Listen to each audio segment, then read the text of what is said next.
Yes, everybody, welcome back to Completed It. It's another Monday. We are near the end, or are we near the end? We're not sure whether we're going to carry these on. Marvelous Monday is here yet again. I'm joined by one of my illustrious co-hosts today, as you can see in the top left-hand corner. Sash, how are you, bro? It's Happy Monday a thing? I keep saying that every week. I don't know. Is anyone ever happy on a Monday? How are you, sir? Yeah, I'm all good, man. All good. Happy New Year's, people. Well, it was my first day back at work, so it was like Happy New Oh, Year's. okay. You're All back right. in the Yeah. whole New Year thing, Yeah. even though we've been doing it half the week. I So know, right? I yeah, know. We're yeah. back. And I always say on this podcast, Sash is one of my oldest friends. And well, we've got someone else that I literally grew up with. I have known this dude probably since I was knee high to a grasshopper. Mhm. From the Creative Control podcast. It's my one of my oldest friends. Ken, how are you, sir? I'm good. I'm good. Really happy to be on the show. It's been a long time coming, and yeah, no, excited to talk Marvel, man. And it's yeah, it's good to be here. Thank you very much for having me. Oh, no problem. I know Neil's not here, and I'm not a replacement. I know I cannot reach his levels, but I'll do The the best that I Yoda. can. He's the Yoda of completed it. But yeah, if we had gone back to imagine us three going back to the school days going in 2026, us three are going to be sitting down doing something like Talking this. movies. We Yeah, would have been like, exactly. first of all, the internet wasn't out that long when we were young, so we would have thought we were all crazy and the world's gone mad. But Ken, it's great to have you, man. It's great to Appreciate you. see you. It's great to see you doing so well in life. I know you've got a young family now. You've got your Yeah. Creative Control podcast, my man. Let's just want to get that out of the way, dude. Really proud of what you're doing in life, man, and keep killing it. Oh, I appreciate you, man. Thank Um, you very much. we are here to talk Captain Marvel. The year was 2019, March the 6th. This movie was released, and Sash, I did get my details right this week. With a budget of $152 million. Captain Marvel had. I think it ended up grossing 1.13 billion worldwide. I mean, we've been saying it for weeks and weeks now. Marvel, back in the day, Ken, would you ever be surprised if Marvel wasn't hitting them kind of numbers? Because me, Neil, and Sash talk about this. I'm sure you've listened to the show a lot or watched it. Mhm. Marvel just is printing cash for them making movies. There's not many franchises in the world. A la maybe Star Trek, Star Wars, and Marvel. I'll put them three because they're the three we talk about the most. Yeah. And I'm not even going to throw DC in there because they hit and miss on so many movies. Mhm. Is this the three franchise that no matter if you make a movie, we'll say Thunderbolts, we'll say even the last Captain America that come out in 2025, you're guaranteed, no matter what your budget is, you're going to make money. Is that the Yeah. case? Do you still feel for Marvel? And especially in 2019, when Captain Marvel, when this movie come out, we'd all been waiting for this. Where is she? Well, what we're finally getting it. She's the alleged, it's up for Yeah. arguments. She's the strongest superhero known to man. Yeah. What did you think of it all, dude? Well, it's different parts of this. So I think the first part is that up until Captain Marvel, obviously followed by Endgame, Marvel just really didn't miss. Mm, It was a franchise built on quality. Yes, there were probably a couple of films in there where you thought, okay, it's a little bit less, but it was better than your average movie. mm, You never come out of the film just saying, I was really disappointed with that. Then obviously this is 2019. Obviously we had COVID, and that had a huge impact on the industry. And I think it did change the way people approach films and how often they went to the cinema. The big movie obviously after that was Spider-Man. Everybody went out for that. Do you know what I mean? And then obviously Disney Plus happened. And Disney Plus changed the game, but not in a good way, because mm, suddenly it was all about content. And now when a Marvel project comes out, you're unsure. You just don't know. Where before it'd be guaranteed 800 million, probably a billion. Do you know that's the mm. ballparks you were working with? Now it's like, will it break five? Will it break six? It's worrying to say, isn't will it? it do it? Exactly. Especially now Mm. with the budget so high. I mean, the budgets on these movies are crazy. 150 million seems reasonable now. Do you know what I mean? And yeah, it's a combination of, you know, getting writers in that don't know the products, don't know the characters. It's not taking Does the it put time. people off, do you think, Ken, making Marvel movies now because of the added pressure of shit, it is Marvel? I don't I don't think so, because I think any writer or director is going to give You're it a going to want to shot. do it, yeah. You don't turn Marvel down. And some directors will, some will walk away. Edgar Wright, and Man wasn't for Mm, him the way it panned out, so he walked away from the project. You'll find less and less directors that are going to do that these days, because mm, these movies will guarantee them a paycheck of some variety. Yes, it's great to go make your art house movies, but as a director, you're not going to get paid. So yeah, you're not really going to turn it down. It's all a learning experience. And there are some very young, talented directors out there who've taken a shot at some Marvel movies and they've done well. But then you have someone like is it Chow that did Eternals? Yeah. Great credentials, but the movie didn't hit the way that people expected. Me personally, I loved it, but it split people. And I wish Neil was here now. Yeah, it is. So there are some obviously characters in films which are going to split, but Captain Marvel, it was right to leave her so late in the game because she's very OP, and I think if you brought her in too early, Infinity War wouldn't have had the same impact. But you needed to bring her in later. So I understand the timing with that, and I like the fact that they went back and set it in the 90s and established that timeline. And yeah, for me, I really enjoyed it, and I liked Brie Larson in the role. And I thought the film, yeah, it did well, performed well, scored well. We came out the cinema really enjoying it. I'm sure I saw it with Sash. I think I know we saw it with Sash, and we both came out saying, "Yeah, great film." There's a few things which you might think, but generally, when you come out of a movie and you're kind of buzzing, you can't ask for much more than that. Yeah, I mean, we mentioned it on last week's show, telling with the obviously Ant-Man and Wasp. It was kind of set after the snap, but they still had the movie to tell a separate story with, albeit setting something up. How did you boys see it when Captain Marvel come out? Because we literally knew that like Endgame was next. We were all like, "Fuck!" We've had the Ant-Man and Wasp. It was good. We had the end credits. We saw that it was still caught in the quantum realm. Then we get Captain Marvel, and you're like thinking, "Shit, was this the biggest setup movie that Marvel have done, knowing what we know now and knowing that Endgame was around the corner?"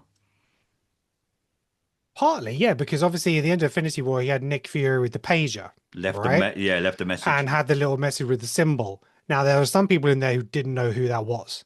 So I think that was one that kind of created a big amount of buzz afterwards about that approaching. But, she had been cast in the role prior.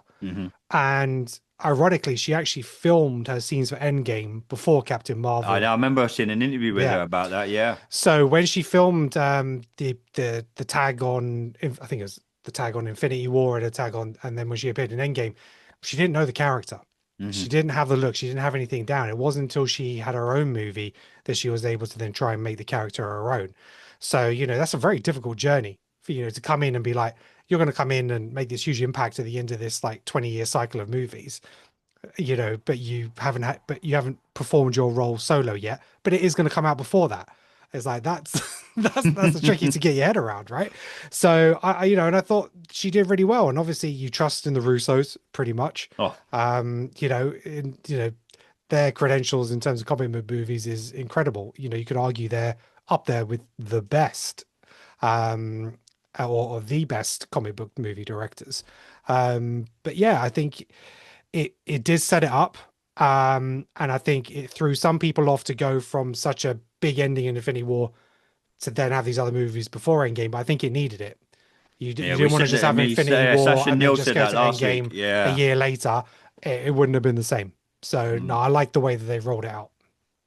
Sash, what did you make? Like you say, you and Ken saw the movie together. Obviously, Brie Larson as the role of Carol Danvers. You had Jude Law. Again, we mention every week now. I feel we're mentioning Hollywood names that are just, you sometimes forget. You're like, fucking Jude Law's been in a Marvel movie. Gwyneth Paltrow. All these names that you're rolling off the tongue. Like, if you'd gone back to the very beginning when we saw Iron Man 1, if I'd said to you in like 2019, you're going to have Jude Law in a movie, you're going to have all these big Hollywood stars that you associate with non-superhero blockbuster movies that are now probably, they're asking Marvel if they can be in them. You're probably getting to that kind of situation where, any chance I can be in a Marvel movie? Sash, did they hit on this movie the way that you wanted to see them hit? Obviously, they explained how she got her powers. Like Ken says, I thought this movie hit on. I absolutely love this movie. I didn't leave the cinema thinking, it built up my expectations, and it met my expectations. I went into the movie theater thinking this is going to be good. I liked Ant-Man and Wasp, but I was like, give me Captain Marvel. Explain to me how she is the most powerful superhero of all time. if you read the comics, you knew, but like a lot of people in the movie theater when I was there didn't know. I went with friends and they were like, Andy, what? And I'm like, trust me, if they do it right, this is going to be incredible. Sash, did you have the same sort of views as Ken walking out the movie theater? Yeah, I really enjoyed this one. This was really good. I don't think people talk enough about it being set in the 90s and stuff, but more importantly, Opens you with had Blockbuster young Video, Sam dude. yeah, you had a young Samuel L. Jackson Mm, playing as a supporting character in the film, and the de-aging was spot on because it mm, looked like he just walked off the set of what's it, A Long Kiss Goodnight, and mm, just cracked on with things, man. What in regards to that, this was the movie where I was like, you know what, you could de-age Harrison Ford and do an indie Mhm. like easily. And I know they did that at the start of Dial of Destiny, but my only problem with that was that they didn't de-age his voice. You know, it's like Yeah. it like it like it like it, and in some places it worked really well, and in other places it didn't. But with with Samuel Jackson, I thought the consistency throughout was amazing. And it made me just go, yo, Lucasfilm, let's have young Indy, not old crusty guy. mm. Just get Harrison because he still thinks he can do it. You know what I mean? Get loads, get all the stunt doubles and just crack that whip, man. And yeah, I'm gonna pimp out Indiana Jones. I'm gonna that dead Dude, you never franchise. have to apologize for pimping out one of the But greatest movie franchises of all time. yeah, but yeah, that we'll save Dial of Destiny and how bad it is for another day. Yeah, yeah. Back to Captain Marvel. Yeah, no, the de-aging was great. The Stan Lee cameo was one of the greatest ones because if you're a Kevin Smith fan like me, seeing him He marked out. rehearse his lines. Spoilers if you haven't seen Mallrats, he shows up in Mallrats and he has lines in Mallrats. So he's rehearsing his lines for shooting the Mallrats movie. And I was like, wow, that's mad. I like what Kevin Smith said about it because he gets a call from Kevin Feige who's like, oh my God, it's Kevin fucking Feige. And he thought they were going to offer him like a Marvel role or like direct a Marvel or something, in which case he was going to turn down the directing. But it's like, I'll write whatever the hell you want. Mm, Because like he that's not his spiel, big movies, if you know what I mean. He likes to watch them rather than. mhm. And he was like, he rings up and he thinks he's going to get a gig. And they're like, hey, is it okay that you don't sue us if we put a Mallrats reference in there? And he was like, no, that's like the best privilege of his life, like do it. It's like, man, dude, like it was good, man. I liked it. I Do you like the really bits they enjoyed done it. with Shield, explaining obviously we learnt more about Shield and Yeah. in its infancy. I thought that was a really good part of this movie because you walked into this movie thinking, right, I'm going to learn everything about Captain Marvel, and then all of a sudden you're like, oh, hang on a minute, there's a young Nick Fury. He's got both his eyes. I'm going to learn how his eye got scratched, and in the end, it turned out a fucking cat done it. But we'll get to that in a bit. But I really enjoyed that part of the movie where they're telling me young Nick Fury's kind of story and how they obviously we know later on in the movies how him and Carol Danvers are quite close, etc., etc., and how he becomes closer to all of them. But seeing a young Samuel L. Jackson in this role, I thought was absolutely incredible. Yeah, I really did. Sorry, mate, I cut you off. Go, carry on. Huh? Who? You, you. No, no, I'm done. Are you done? Oh, okay, cool. We can. Ken, yeah, we mentioned Jude Law there, and obviously the whole Kree storyline, etc., Mhm. etc. And you get your first look at them. Was that something else? Like as a standalone story, this was great. Did do you think they hit on explaining how she got her powers and how obviously she didn't at the start of the movie you see her. She is obviously you got the scrolls and she's got help etc. from them and she thinks that's her life. Mhm. And then you fast forward at X amount of years and she's landed outside a Blockbuster Video. By the way, who went to Blockbusters and they were a kid and rented a Mega Drive? I I rented the owned a Mega games. Drive. Yeah, I Yeah, rented the I remember. I games. remember Yeah. renting. I remember watching that movie, thinking when I was a kid, you used to be able to go to the one in Harrow and Hmm. rent a Mega Drive for the weekend. Anyway, a side note. But I thought the whole 90s vibe did in your book, in your view, Ken, did they hit on everything with the powers, the whole, the scrolls, the friendship that she built, her memories that she was like reliving about being a pilot, etc., Hmm. etc. The backstory they told, and you're never going to get everything that's in a comic book. Yeah. They come bloody close to it though. Yeah, no, this is a kind of a different take on the origin story Hmm. because normally you see them prior to receiving their powers, They go on a they get their powers, go on a journey, and get there. She's powerful from the beginning, Mhm. and then it's kind of suppressed, and then she has to unlock them again. So, and her origin isn't linear. Like you said, it's done through memories and is Mhm. revealed over time. So this is an origin movie. It's not about her becoming a hero. It's about remembering who she is. Mm. And that's what I liked about it. It was different way of introducing us to a character. And yeah, where obviously Iron Man, he's selfish and then he becomes responsible. Captain America is a traditional hero's journey. He wants to be the hero. Thor, he's powerful and egotistical. It's taken away. He has to earn it back. So it was something a little bit different, and I think that's why another reason why it's successful. Um, and it was a less emotional movie. They had some nice quips and stuff like that, but like you say, the 90s nostalgia really helped and made this movie. It set it apart from everything else, and obviously it really helped from a timeline exploration.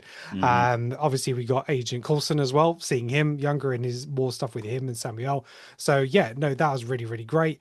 And the final conflict, it was more ideological than personal, Yeah. so it was, and again, a lot of the hero stuff, it's about the relationship with that other person Mm. and how they're going to overcome that. Is it Jebediah? Was that his name in Iron Man? um In the cave. no, in the other guy who wore the Iron Man suit. Oh, What's his name? Is yeah. it Jebediah? I think you are right. I think it's a Something Jebediah. like that. Yeah, exactly. So, and then Thor is about the relationship with his father or his brother. Hmm. So, this was less personal, and again, it's more about the ideologies and stuff like that. So, yeah, and I think they hit it on everywhere, and And they gave us a glimpse of what she can do, but I don't think they showed us the full Captain no, Marvel, did they? exactly. And it was about for her, it was more about self-trust. And then being able to unlock these powers, and like you said, you don't see her go full capable. And it's more of a yeah, and the powers are cosmic as opposed to like an accident or being um being manufactured. Yeah, This is Captain America kind of thing. Yeah, So yeah, exactly. exactly. Yeah, So again, there's another different set of powers, and I think that's why it stands out as one of the better origin movies, where some you feel the stuff has just been retread, yeah. What too did you similar. boys think of the end credit scene Oh, what was the when end she credit turns scene in up, this one? looking? Where's Nick Fury? The Avengers, what are left of Oh, them, are in the room, and she turns up, and she's basically like, "Where's Nick Fury?" And that's it. Bam. And then we're It off to was a good Endgame. it was a good tease for Endgame for sure. Mm. Um, what yeah, didn't really do anything I for suppose they the didn't want to movie, give they but I knowing guess that their yeah, biggest film they were ever going to release, and that's saying something because this is Marvel, was going to hit. They wanted to leave us hanging even more. yeah. Ant-Man and Wasp was a tiny sprinkling where you saw the snap and you saw what happened. hmm I thought they'd done it perfect with Captain Marvel. They said to you like, all right, this is it. She's in the movie. She's looking for Nick Fury. We know the Avengers that are left. She's going to be teaming up with them. hmm That's all we're going to tell you. We ain't telling you shit. And I hmm thought that was, I know we're going to skip forward a little bit. I thought that was perfect for the lead up to Endgame. They didn't tell us too much. Even in the trailers, when you watched them, they were very careful not to give away this character's back, that character's hmm back. And obviously, we now know Avengers Assemble, and we know, Cap on your left, and hmm some what we call now iconic moments. Yeah. That's the pleasure of doing these things now in 2026 with hindsight and retrospect. You get to look back. But I thought the end credits scene to this movie was perfect because what they must have been thinking that they're about to drop their biggest film they've ever fucking dropped ever. Everything's gonna culminate in one movie, and if we get this wrong, we're gonna be shit on from a high level. And I think they did get it right, and obviously we're gonna get to Endgame next week. Ken, one argument we have often on this show Oh, is, and Neil's done it, and me and Sash have gone back and forth. Why didn't Captain Marvel just go and beat the living shit out of Thanos? She's meant to be. What is your view on this? I've spoke to so many. I've got a good friend at work, and John hmm are on the podcast sometimes, but I've got other friends that I talk to all the time about this. My mate Ryan, who watches this, I remember me and him talking back in the day. He's like, "Why didn't Captain Marvel just go and defeat Thanos? What's your view on it all? Because, you know, so many people, especially as now we're in 2026 heading up to Doomsday, we're all like, oh, we're going to get an Avengers movie without Iron Man. Well, we think we're not getting Iron Man. You're never really dead in the Marvel Mhm. universe. What did you make of it all, mate? Um, you can overanalyze this, but basically, first of all, the Thanos that we see at the end of Endgame isn't the same Thanos. Do you know what I mean? He's decapitated at the end. He's older. He's hurt. This is a younger Thanos, which has stepped up his timeline in terms of where he's taking over. So he's younger. He's stronger, even potentially stronger than when he fought Hulk, for example, or at least at that level. Hasn't gone on for this huge amount of time where he's been working in the background trying to collect all these stones and knowing where to be. Obviously, it's a chaotic battle. There's lots of stuff going on. She needed to protect the gauntlet, and you could argue, you know, she had the gauntlet. Why didn't she either put it on herself, Oh, could you imagine?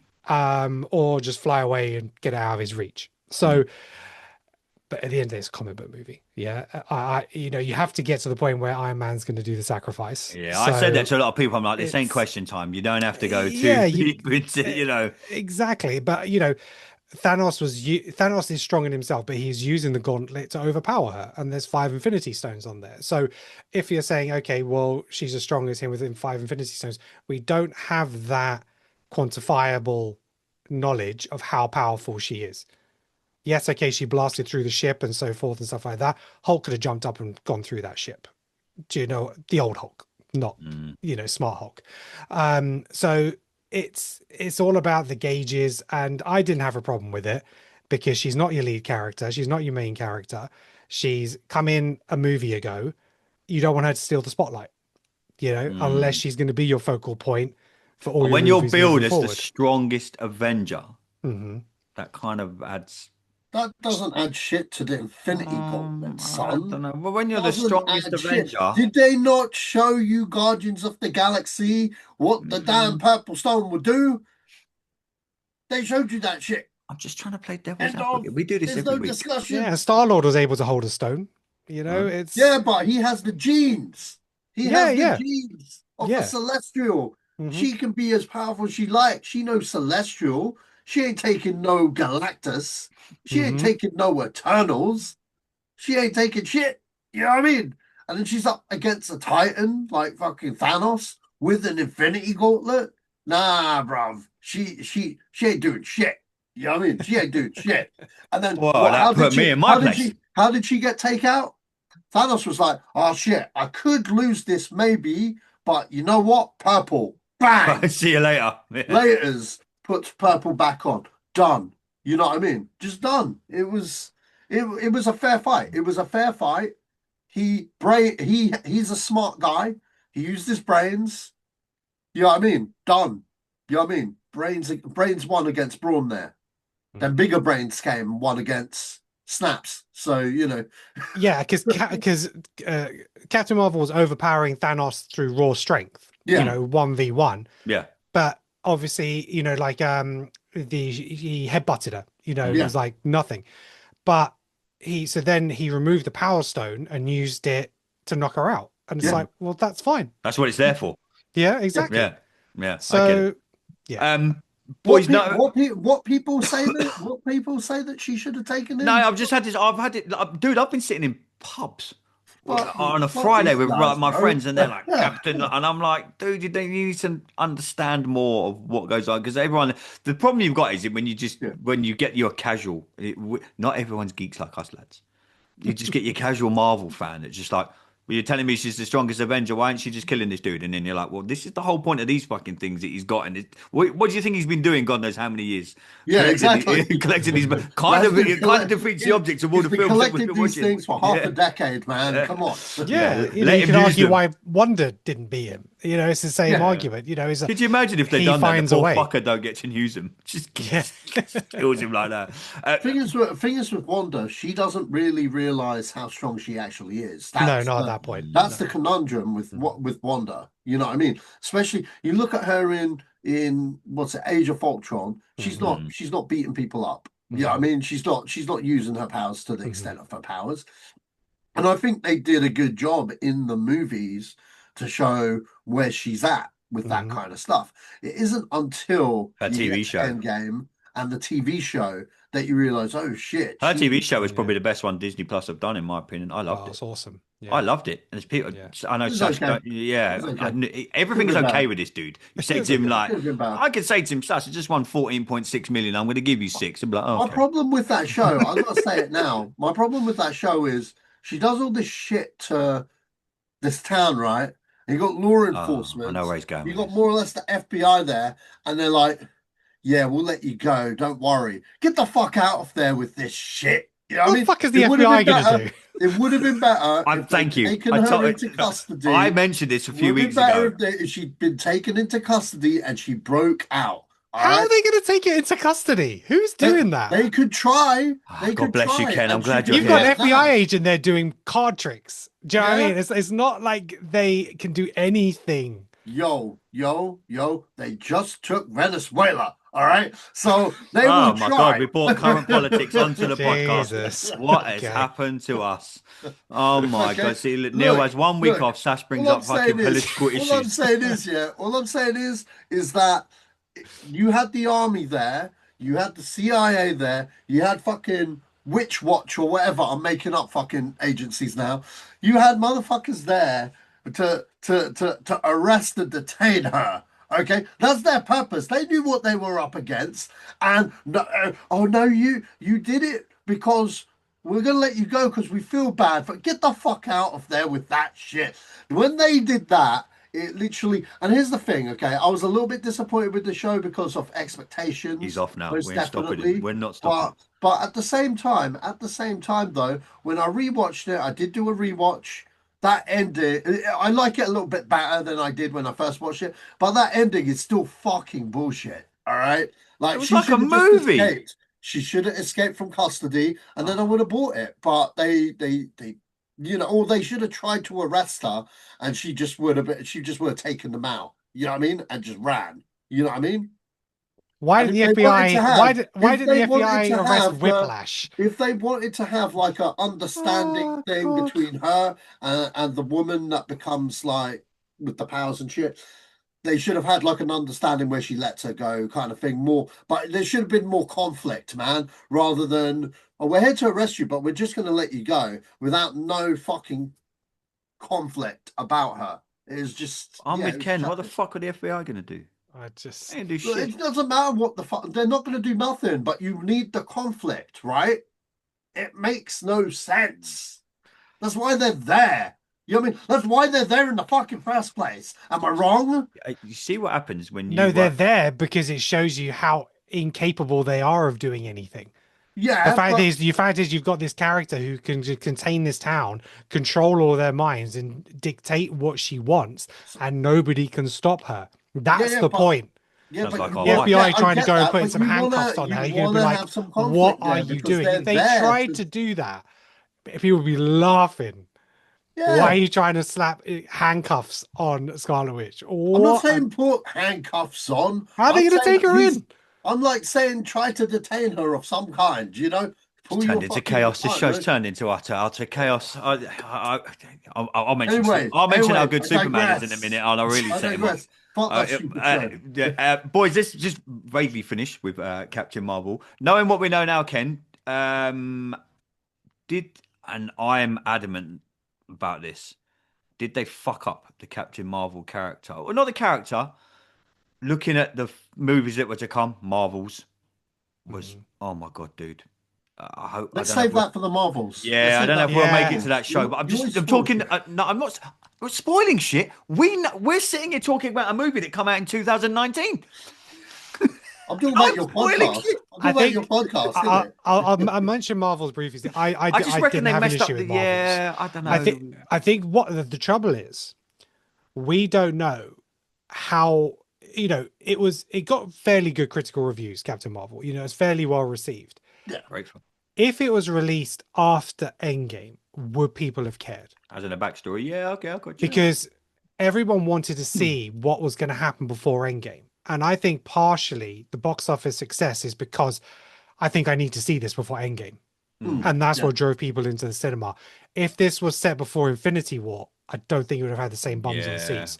Yeah. And we'll never really know the true answers to that. So I think, unfortunately, the success of the other movies around it made it a must see. And so you'll never get a true representation of what it would have been like released at a different time, which I think the Marvels is actually probably a true reflection of how people cared about the character. I don't think Brie Larson did herself much favors because I don't think she interviews very well. So I think when she does the junkets and stuff like that, and people I think took a little bit dislike to her in the way she saw the franchise, and there was rumors about how she didn't get on with the rest of the cast, and stuff like that. So I think that lent into it a little bit. But you know, for the average moviegoer, I just don't think there was enough. And you know, coming back to the character, when she was filmed in Endgame, the Russos wrote that. They then went back and wrote the Captain Marvel movie. The Russos didn't know how powerful they were going to make her. They didn't know how the story was going to play out in terms of what abilities that she was going to have. So that was already filmed prior. So if there's an imbalance, that's because of the way that the movies have been made. So you could that's not down to anyone's particular fault. But moving forward, I think that again, it's a character like Superman that potentially you can struggle with the story because you know how powerful she is. So I like the fact that they had the dynamic on Superman. But I like the fact that they had the dynamic with Miss Marvel. I think she's a fantastic character. Absolutely love her.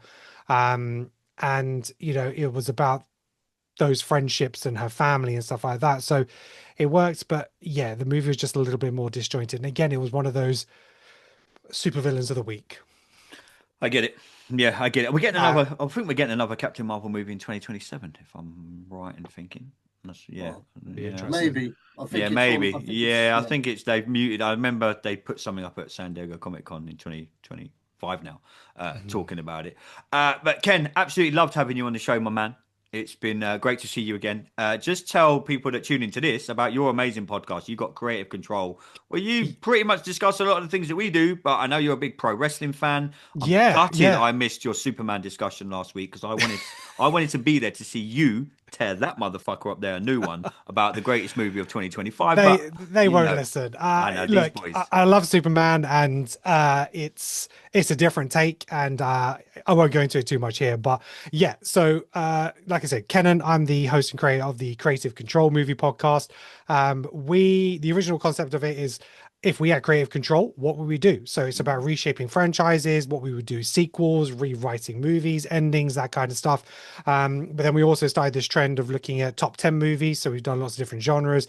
But then we were like, let's go back and let's start appreciating some of the movies that we grew up on. So we started doing a series of the top 10 movies, and we started in 1980. And we've done the top 10 movies of each year since 1980. Awesome. So we just recorded a new episode, Top 10 Movies of 92. So if you're a fan of the 80s and 90s, go back and watch them. You'll hear us talk about movies that you maybe never heard and seen. And that's what's been great about it. You know, we only watched so many movies when we were growing up, and often the same movie on repeat. But suddenly, you know, someone will say, oh, I've seen this and I've seen this. We're like, oh, I've never caught that. Or it's one of those movies I've never got around to. And then you go around and see it and you're like, oh, it still holds up, or it's great. You know, it's like, actually, it doesn't live up to the hype now and stuff like that. And that's definitely some mixed feelings that I've had with it. For instance, I watched like John Travolta Blowout. It was fantastic. I went and watched Breakfast Club, which I never saw. Really didn't like it. I just thought it was like Stockholm Syndrome and a really bad representation of how women and men should treat each other. And it's just like, so seeing movies now in different lights is, you know, it's been fantastic. So yeah, we're on YouTube, but obviously we're on Apple, Spotify, Good Pods, everywhere you can get a podcast, we're there. And yeah, big WWE wrestling fan. So I also have my other podcast, which is called Wrestling is Awesome. And we're in all the same places, YouTube, Apple, Spotify, and wherever. So yeah, been on a hiatus kind of the last 9 months because of the newborn, but yeah, we're going to be starting up the wrestling podcast again next week, and that'll be dropping every Tuesday evening in the UK. And then Creative Control be, you know, 2 or 3 episodes per month whenever we can get everybody together. So yeah, if you're a fan of movies, Creative Control. If you're a fan of wrestling, Wrestling is Awesome. There you go. Perfect, my man. Well, I wish you all. I love listening to. I'm really glad you're bringing the wrestling one back. I was obviously on set up hitting the turnbuckle with Adam, and he's now doing great things with that. But yeah, I if you ever want to chat wrestling, you're more welcome to come on the show. You for because the only problem I found with doing the wrestling stuff was there was not enough hours in the day. It's non-stop. Raw, SmackDown, NXT, TNA, AW. It was hard to watch it. It's a lot of content. Yeah. Sash will tell you how bloody hard this is. People just think we hit record. I can tell you, I bug this motherfucker 24 hours a day with, can you record? Can we do this? What do you like Yeah, this? I got a new banner. I got a new logo. I got this guest. I got that guest. It's not easy, mate. And you've just had it. You know, like you say, you're a new dad. Life gets in the way, dude. Yeah, So 100%. fair play for you for doing it, but really grateful for you to come in on our show, my man.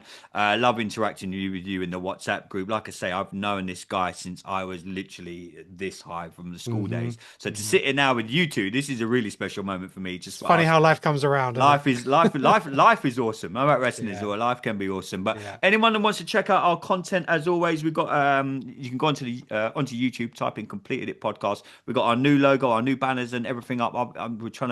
We're working on loads of new stuff at the minute. I've got a really cool artist working on something really cool for us as well, coming out with the logo. But go onto YouTube, Completed It Podcast. Go onto Twitter. Yes, I'm still calling it that. At Completed It Pod is where you can find us. We are on Instagram, Completed It Podcast, and you can find us on Facebook as well. Sash, I will catch up with you next week. Ken, let's try and get you back on when Neil's here, because I just want to 100%. I just want to get you two together and just be like, go. Yeah, it's going to be good. I love you. We get juicy on the wrestling and the movies. Dude, so, your yeah, two's let's knowledge. go. One of my favorite things about doing this is I can just sit back, and I love all this stuff. But to hear you guys talk, I don't know how you absorb absolutely everything. I'm like, I run out of ink on my pens. I'm like, fuck it, I'm learning more here, and I think I know a lot. And then you guys come on, and it's like, if Mastermind, Marvel, I'm putting you and Neil on there and Sash. Yeah, oh no, yeah, Neil's above. Yeah, Sash and Neil above. One of you three need to go and do that. But we'll be back next week, everyone. Thanks for tuning in. It's been another awesome episode. It's been another marvelous Monday. Till next time, everybody, stay safe.